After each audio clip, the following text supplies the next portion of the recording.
우리가 리프팅 하면서 사용을 하고 있지만 엄밀히 말하면 그거는 리프팅에 대한 개념보다는 좀 더 맞다고 생각을 할 거예요. 그 다음에 가장 심각한 부종에 생기는 게 이제 화상을 입는 거고요. 너무 강한 자극을 줘서 오히려 그 부위가 푹 꺼지는 현상이 발생하는 거, 이런 것들의 부작용이 생길 수 있어요.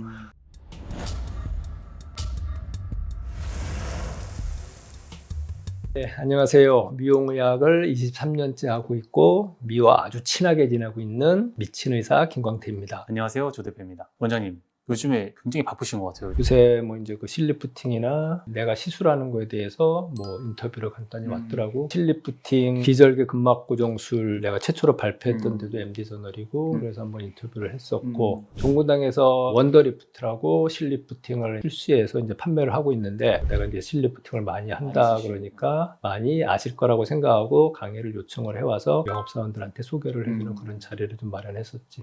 좋네요. 실리프팅 시술도 정말 많이 하셨고 절개 없이 이중 근막 고정 시술법이라는 시술법도 최초로 이제 발표를 하셨으니까 실리프팅의 전문가로서 얘기를 나눠보면 좋을 것 같아요.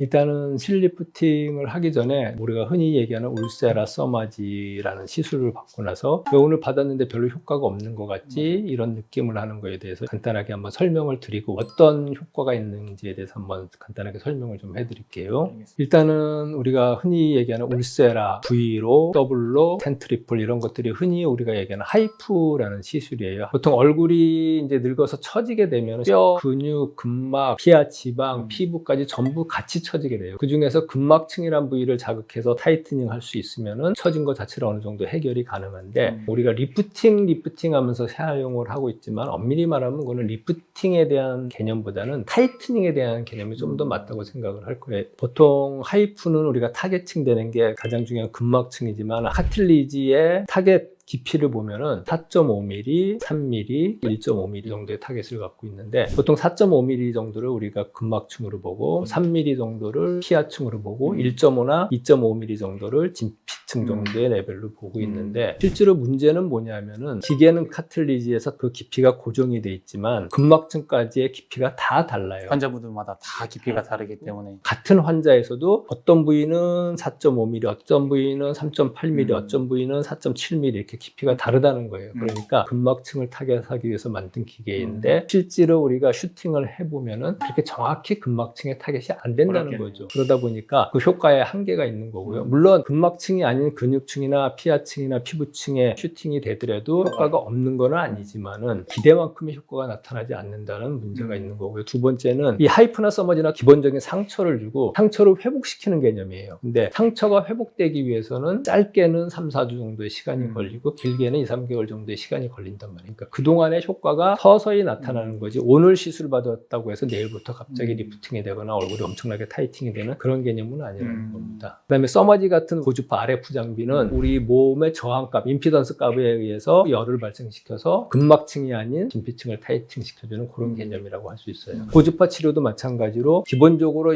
작은 화상을 줘서 회복을 시키는 개념이기 때문에 너무 무리하게 시술하는 것보다는 적당한 자극을 주고 또 회복 시간을 기다려야 되는 겁니다. 그래서 우리가 고주파 시술할 때 가장 심각한 부작용이 생기는 게 이제 화상을 입는 거고요. 그다음에 하이프 장비 중에서 부작용 생기는 게 너무 강한 자극을 줘서 오히려 그 부위가 푹 꺼지는 현상이 발생하는 거, 이런 것들의 부작용이 생길 수 있어요. 실질적으로 그냥 타이트닝 해갖고 장기적으로 많이 처지는 걸 예방하는 효과를 더 우선적으로 보는 장비라고 생각하면 되겠고요. 저도 주변에서 리프팅 레이저 받았다고 자랑하는 친구들이 몇 명 있는데 사실 딱 보면 제가 눈썰미가 없어서 그런지 모르겠는데 뭐가 달라진 건지라는 의문점이 좀 들기는 해요. 이런 레이저 리프팅을 좀 보완할 수 있는 시술이 있을까요? 몇 가지 일단 얘기를 좀 하자면 제일 고가의 장비는 그 자체의 초음파를 볼 수 있는 시스템이 달려 있어요. 근데 이게 선명도가 좀 많이 떨어져요. 저희는 그래서 정확히 깊이를 측정하기 위해서 진단용 초음파를 따로 이제 구입을 해서 하이프 환자 시술하기 전에는 항상 진단용 초음파로 부위별 피부 두께하고 스마스층, 근막층의 깊이를 잰 다음에 거기에 맞는 카틸리지를 사용해서 시술을 해드리고 있어요. 그 다음에 이제 하이프 장비나 서마지 같은 고주파 장비가 즉각적인 효과는 잘 안 나타나지만 그렇다고 해서 효과가 없는 건 아니에요. 환자 전후 사진에서도 나와 있듯이 하고 나서 이렇게 몇 개월 지나고 1년 지나서는 보면은 어느 정도 효과를 볼 수는 있어요. 나는 내 얼굴을 맨날 보니까 결과를 잘 못 느끼지만은 전후 사진을 몇 개월이나 1년에 와서 확인을 해보면 분명한 효과가 있는 장비예요. 그러니까 잘 사용하면 좋은 장비고 괜찮은 장비지만 많이 쳐져 있는 걸 한꺼번에 막 리프팅을 많이 시키겠다는 그런 목적을 가지고 접근을 하면은 별로 안 맞는 장비죠. 그래서 그거를 대체하기 위해서 하고 있는 것들이 안면 거상, 실 리프팅 이런 것들인데, 안면 거상은 수술이기 때문에 위험 부담도 상당히 크고 흉터도 남고 그만한 부담을 감당하고 시술을 해야 되는 거지만, 실 리프팅 같은 경우는 부작용적인 면에서도 상당히 안전하고 흉터 같은 건 전혀 남지 않고 시술 시간도 훨씬 짧게 걸리는 그런 장점이 있죠. 그리고 즉각적인 효과가 아주 드라마틱하게 나타나고, 저번에도 저희가 실 리프팅에 대해서 한번 간단하게 유튜브를 했었었는데 거기 나온 댓글들을 보면 그거 3개월밖에 안 가는 시술 몇백만 원 주고 하는 게 의미가 있나, 이런 식으로 댓글을 다시는 분들이 있는데, 우리가 일반적으로 PDO라는 실은 체내 유지 기간이 6개월에서 1년 정도밖에 안 가고 그 장력을 유지하는 거는 3, 4개월밖에 안 가기 때문에 PDO라는 재질의 실만을 사용하다 보면 빨리 떨어지기 때문에 저희는 PCL이라 그래서 보통 18개월에서 24개월 정도 유지되는 그런 종류의 실을 같이 사용하고 있습니다. 물론 실이 녹는 시간이 그 정도 걸린다고 장력도 18개월에서 24개월을 유지하는 건 아니에요. 장력은 그보다 훨씬 빨리 떨어지기 때문에 보통 PCL이라는 실을 사용해도 6개월에서 1년 정도면 거의 다시 내려오는 것처럼 느껴집니다. 그러나 실 리프팅의 장점은 실이 다 녹아서 없어지더라도 그 실이 있던 사이에 섬유화라는 게 진행이 돼서 콜라겐이 형성이 되기 때문에, 처음은 신환들한테 권하는 거는 1년에 많게는 3번 정도, 작게는 2번 정도 시술을 받으시라고 권해드리고, 그 다음 해는 1년에 2번, 그 다음 해는 1년에 1번 정도만 시술을 받아도 그 상태가 상당히 잘 유지된다는 거를 일단 설명을 드리고 싶고요. 써마지나 울세라도 마찬가지로 한 번 시술하고 끝내는 게 아니듯이 실 리프팅도 한 번 시술하고 끝내는 시술이 아닙니다. 그리고 이제 실 리프팅도 필러하고 똑같지만은 내가 실을 고정해서 묶어주는 그 층을 정확히 잘 타겟을 하고 들어가지 않으면은 훨씬 더 빨리 떨어집니다. 그러니까 단순하게 한 번 시술로 3개월 만에 4개월 만에 쳐줬으니까 효과가 없다라고 단정짓는 거는 한번 오세요. 댓글 다신 분.